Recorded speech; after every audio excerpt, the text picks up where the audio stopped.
Alright, it's Henry again. Today I'm going to be doing a review of the Robot Damashii Wing Gundam Zero TV version. Okay, so here is the Wing Zero straight out of the box. And it looks really, really good. Like I said in the unboxing video, I think this is probably the best looking Wing Zero TV version that Bandai has made so far. Looks a lot better than the model kits that came out back in the 90s, and a hell of a lot better than the old MSIA Wing Zero. So this is a really, really nice treat. Anyway, just to clear the air, anybody that might have questions, this is not a model kit. This is an action figure, so this is what it looks like straight out of the box. Bandai's actually gone a little unconventional with the paint job. They added some light gray into the paint job here, and actually two different shades of red right there in the skirt armor. And at first I wasn't a big fan of it, but I think it is starting to grow on me. It almost kind of has a real grade look to it, but it doesn't have all the panel lines like real grades do. But the different shades of white and gray definitely has kind of a real grade ring to it. And like I said, you got two different shades of red here on the side skirt. Unfortunately, that's the only place they did that. And then they've got some gold here on the shoulders and the chest instead of yellow. And a really nice looking metallic green for the search eye on the chest and the cameras. Let's focus in on that. There we go. The eyes and forehead cameras are also done in that nice metallic green. So a really, really well done figure. And the paint apps are spot on. I haven't noticed any mistakes in the painting at all. So really, really good stuff. The panel lines aren't inked in, which I know it's been a long time since Bandai's inked in the panel lines on their action figures. But they used to do that back in the early days of the MSIA action figures. But even during the MSIA days, they quit inking in the panel lines. But for somebody with a Gundam marker, that wouldn't be too hard to do at all. So anyway, as far as the stuff you get in the box, you're obviously going to get a Wing Zero. You get the twin Buster Rifle, of course, the shield. You're going to get two beam sabers. You're going to get some parts to swap out for the transformation. The torso, you're going to get an extra lower torso here. And honestly, this is kind of optional. I don't see any reason why you couldn't do the transformation with this torso. It's just this one is designed in such a way that it's a lot more stable, whereas this torso is really flexible, so it can do more dynamic poses. So I guess they just included it for stability. And then you get two optional lower legs. These legs right here don't transform, so they just gave you two fixed pose transformed legs, which honestly, it doesn't really bother me at all. I mean, I could have gone either way and still be happy. You're going to get lots of hands with this kit. You get two closed fists, as you can see there. You're going to get two open hands. You're going to get two weapon hands for holding beam sabers or the Buster Rifle. You're going to get one hand that kind of looks like a thumbs up, but it's actually for holding the beam saber. Only for the right hand, though. And then you're going to get two hands that are kind of clasped together. There's actually one piece of plastic. Two hands molded together. And this is for the pose where Wing Zero will be holding the Buster Rifle with both hands. But I'll show you that pose in a little while. And you get some replacement parts for the machine guns on the shoulders. And you get two different display-based connectors. So let's go ahead and get into articulation, because that's where this guy really, really shines. The head is on a double ball joint. You got a ball joint at the base of the neck, or base of the head, and then at the base of the neck.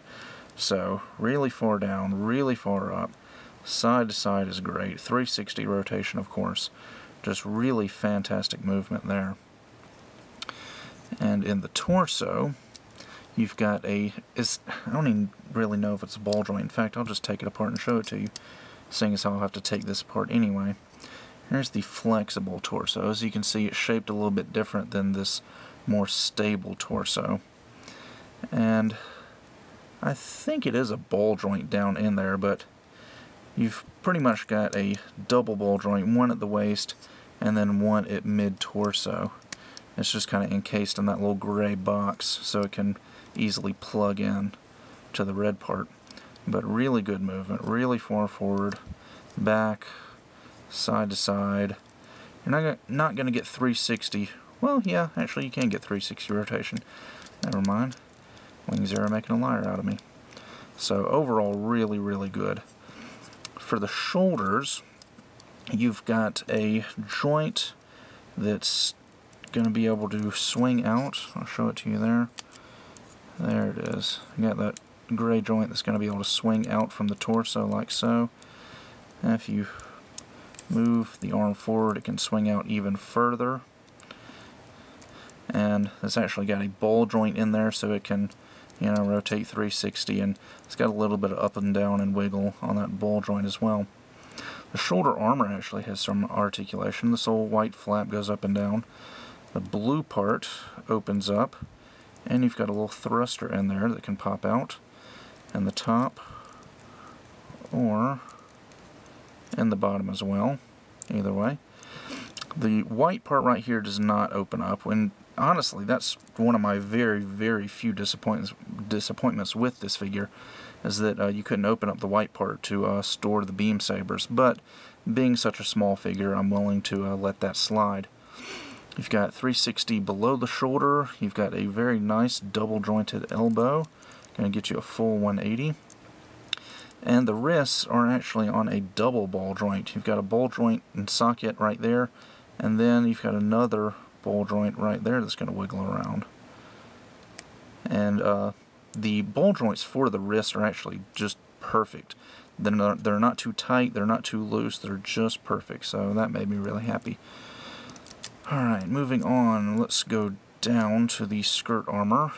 Each of the skirt armors is on a ball joint, just like on a model kit. Remember back in the MSIA days, the skirt armor was just so bad. It was basically fixed pose, and the only way you could move it was by the fact that it was made out of flexible plastic. I really did not enjoy the skirt armor on those MSIA figures. But anyway, you've got a ball joint for the hip. That's going to give you lots of great movement, really good posability out of the hips. And then you've got 360 below the hip. Back skirt doesn't move, by the way. A double jointed knee, which is going to be on almost a full 180. You've got a little thruster right there that prevents it from going a full 180, but still really, really nice movement. And then down here at the ankle, this little ankle armor right here is on a double ball joint so it can move around. The ankle armor on the back also is on a hinge. It can go up and down. And then the ankle itself is on a ball joint so it can go side to side. Can't really go back very far, but can go pretty far forward. And of course, rotate pretty much 360. And you've got a double joint at the center of the foot that's going to bend down a little bit, and it actually bends pretty far up. So the posability on this figure is fantastic. Now for the wings. Even the wings have really, really nice posability. The thrusters back here don't move, but for the wings you've got a back and forth hinge there. This part can go up and down about that far. And the wings themselves can go from here, all the way to here, but you open them up for the, I don't really think this mode has a name, but just open up for higher maneuverability, and the actual wings can move independent from this thruster right here. So that's pretty nice. And then you've got a ball joint right here that's going to allow that to move side to side, up and down, rotate, and even slides out. And while it pretty much just extends the wings, it does improve the range of movement a little bit when the wings are closed like this. So really, really great posability overall. In fact, that's probably the best feature of this kit, is the superb posability. Okay, so now let's move on to the accessories. Alright, first I'll go over the multiple sets of hands.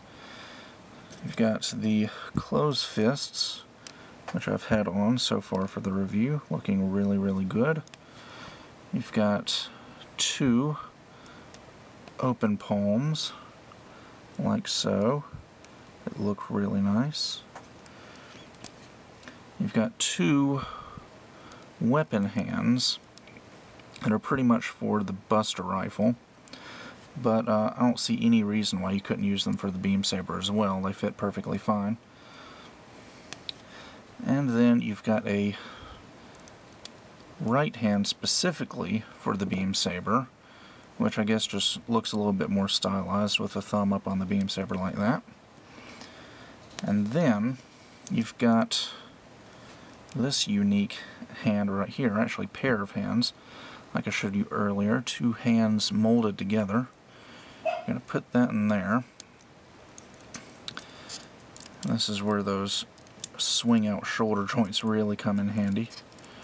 Pull that forward, plug the other wrist joint in, kind of get those centered, and then you're going to be able to take the Buster Rifle and put it between the hands like so. So now you can get the pose where Wing Zero will be floating above his target and firing down with a two-handed grip on the twin Buster Rifle, looking really cool. Now as far as the Buster Rifle itself goes, here it is, looking really nice. It's got a nice gunmetal and yellow paint job on it, and you can easily split that in half, and the handles can fold up. See, this one's out and this one's in. What you do is you just pull the handle down and then push it back like so. You'll hear it click into place, and it kind of locks in there so it won't be flipping in and out randomly. And the hands that come with the figure hold the Buster Rifle pretty well. Even when you've got both of them combined together, there really aren't any weight issues at all holding it. Now for the beam sabers, you get two clear green beam sabers, and I really love this shade of clear green. That's really nice. And the blades do detach from the little handle there. And like I showed you earlier, the hand obviously has no problems holding them at all. And then finally for the shield, it's actually really nice. Got some nice gray mechanical detail on the underside. The end of the shield can actually come out just like it did in the show. Doesn't come out very far, but comes out about like that. And you've got a little mount down here that's on a ball joint, and then it's got a little swinging mechanism as well for some added maneuverability. And unfortunately you can only put it on the left arm. The right arm has like a little square there, but there's no hole for the peg to fit in, so it's only going to be able to go on the left arm. But pegs in with a really solid connection and no weight issues, and it's not going to go anywhere, so really solid connection for the shield. Next up, Wing Zero has these machine cannons on his shoulders. Now in the show, the white part kind of flipped up and the machine cannon was up under there, and I think one of the model kits you actually have to like replace the white parts with the machine cannons, and another one they kind of like flipped around and did a 180, so almost whatever version of Wing Zero you get is going to do it differently. And in this case, we're just going to be replacing them. You get this small little gunmetal machine cannon there, and you'll simply put it in place like so. If I can get it on there. There we go. Alright. And they're going to look something like that. Now one last accessory Wing Zero comes with are the two display base connectors right here. Now I don't have one of the Damashii display bases, but I may do with an action base. And you've got one for robot mode and then one for Neo Bird mode. The one for mobile suit mode is going to fit between these two little vents on Wing Zero's back. It's just going to connect on like so. And by using the peg attachment on the action base, you can just put that down in there. And now you can put Wing Zero in all kind of nice aerial poses.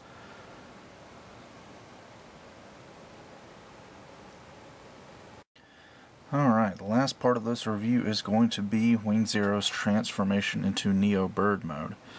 So we'll start out with the mobile suit mode. I put his buster rifle and shield away. First off, we'll rotate the head 180 degrees. The wings are going to fold out like so.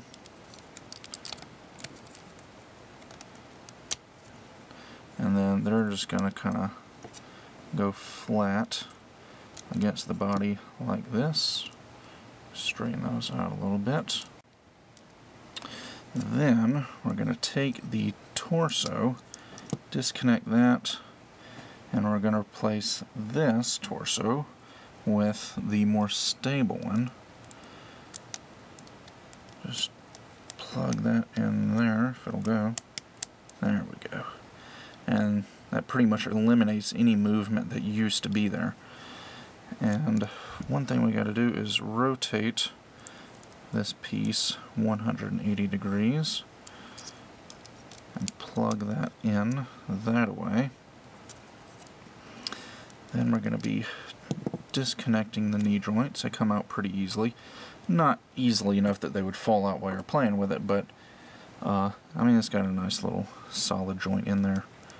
And then we'll plug in the transformed legs, just like so. And mess around with the shoulder armor, fold that down. Kind of straighten things up a little bit. I'm going to pull these wings out, make those a little bit wider. And then move on to the shield and buster rifle. Shield has two little connectors on the side here. Those are going to flip out just like that. And then the buster rifle will split in half. I'm going to put this handle away, and then we'll plug in on each side of the shield, just like so. And then shield has two connectors back here which are going to fit into the backpack right over the top of the head. And there you go. That is Neo Bird mode. And we do get a display-based connector for Neo Bird mode. It's much smaller than the other one. And it's going to connect right into Wing Zero's back skirt right there. So there you go, atop the display base, looking really, really nice. Makes an excellent representation of Neo Bird mode. Get a little shot of the underside there. So, really, really good stuff. Alright, before we wrap up, I want to do a quick size comparison. And this is the Robot Damashii Wing Zero. And here is the 1:144 scale no grade Wing Zero. And I was honestly expecting the Robot Damashii to be about 1:144 scale, if not maybe a little bit smaller, but it's actually slightly bigger than the 1:144 scale Wing Zero. However, it's not quite as big as the 1:100 scale Wing Zero. So it's right in between the two. Alright, so that about does it for my review of the Robot Damashii Wing Zero TV version. And I have nothing but good things to say about this figure. It really outdid my expectations. Like I said earlier, this is my first Robot Damashii figure, and it just completely outdid everything I was expecting to get when I first bought this guy. The posability is absolutely amazing. The colors and the paint apps are fantastic. The sculpted details on the figure are great. The transformation works really well. All the joints are really strong. You get lots of great accessories. The optional parts for the torso and the legs for the transformation work really well. Lots of hands, 2 different display-based connectors. Just overall, really, really well done figure. Like I said, the only complaint I can even think of for this figure is that you couldn't store the beam sabers inside the shoulders, but even then, that's just a small little minor complaint. So overall, Bandai has done a really, really good job on this guy, and I look forward to getting more Robot Damashii figures in the future. I'm probably not going to be buying too many because I want to focus more on model kits, but you will definitely see me be getting a few more at least in the future. So I guess that about does it for this review, and with that, I'll see you guys next time.